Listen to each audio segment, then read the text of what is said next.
Hello po, ako si John, 14 years kidney transplant. Ngayong araw to magbabasa tayo ng tanong. Ito po yun. Hi John, nag-apply ako para sa cadaver donor for transplant. Hindi pa lang ako naaprobahan, pero binigyan na ako ng quotation.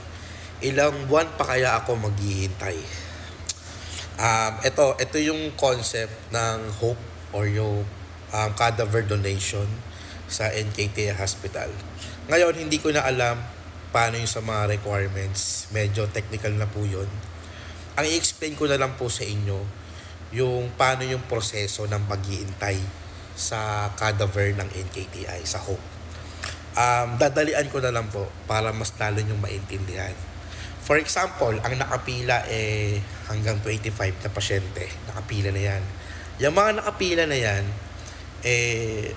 pasado na po lahat yan. I mean, kompleto na sila ng mga dokumento, nagsubmit na sila ng mga requirements ng kailangan ng Hope, and as in maghihintay na lang sila ng cadaver, maghihintay na lang sila ng kidney. Let's say ikaw nakapila ka sa 26, dapat 26 ka, so ang dami pang hihintay, no? 1 to 25 pa, sobrang dami, ang dami pasyente niyan. Ngayon, hindi ibig sabihin na kahit pang 26 ka or panghuli ka, hihintayin mo munang magkaroon ng mga kidney donor tong 1 to 25 na yan. Hindi po ganun. Nakadepende pa rin po siya. Hindi ko na po alam kung ano-ano yung mga dapat consider. Pero dapat kasi yung kidney na yon ay compatible sa mga CKD patient na naghihintay dyan.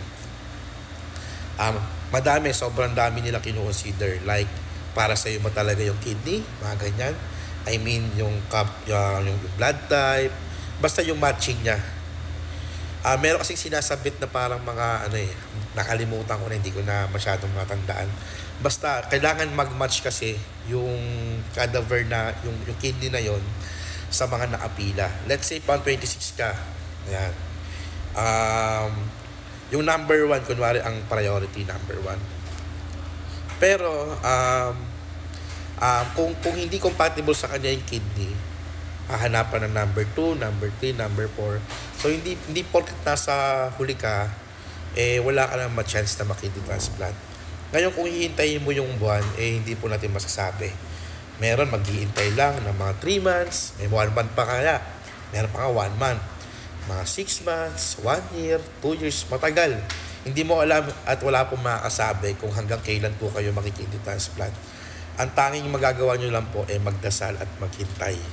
Pero habang naghihintay kayo, syempre, kailangan nyo alagaan yung sarili nyo. Kailangan hindi kayo magkakasakit. Ngayon, may mga scenario kasi na, for example, kailangan laging available yung cellphone nyo. Kailangan, once na may tumawag sa inyo ng number o number ng Hope, sagutin nyo agad. Kasi may chance na para sa inyo yung kidney na yon. Minsan tumatawag sila, ma'am, lang po, standby lang po kayo. Pwedeng number 2 kayo or number 3. Basta lagi may mga ganon. Kung nasan man kayong lugar, kailangan nyo sundin yung tumawag sa inyo sa Hope. Kung kailangan yung pumunta agad sa Maynila, punta kayo. Kung nasa probinsya kayo, punta kayo sa Maynila. Kasi kayo yung mga possible na pwedeng mabigyan ng kidney na yon, ng galing sa disease. Kasi meron ako na-experience dyan, may nakakwentuhan din ako na tinawagan talaga siya na, ma'am, standby lang po kayo, number 2 po kayo kasi baka kasi hindi maging okay yung nasa unahan nyo. So kayo na yung susunod. Mga ganyan. May mga ganyan scenario. I-explain pa natin yan sa mga next video. Ganun yung concept ng paghintay. Ngayon, yung mga requirements naman po, nasa inyo na po yung bola. Kung paano nyo mamadaliin, kung paano nyo bibilisan. Nasa inyo na po kung paano nyo tatapusin yung mga requirements na yon. Once na okay na, isubmit nyo na sa Hope, asikasuhin nyo na lahat. Then, hanggat maaari, iwasan yung magkasakit. Ayun yung concept ng paghihintay sa Hope. Walang kasiguraduhan kung gaano kabilis, walang kasiguraduhan kung gaano katagal. Kailangan nyo lang maghintay.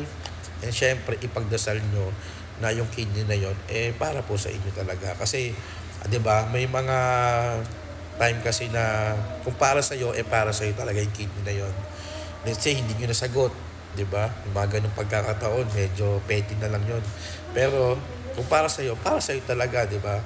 Basta kailangan nyo lang maghintay and palagi nyo kayong magdadasal. Yun po. Sana nasagot ko po yung tanong nyo. And kung may nakalimutan pa ako, i-comment nyo sa baba kung gusto nyo ipagpatuloy yung mga ganito. Ingat po palagi and God bless sa ating lahat.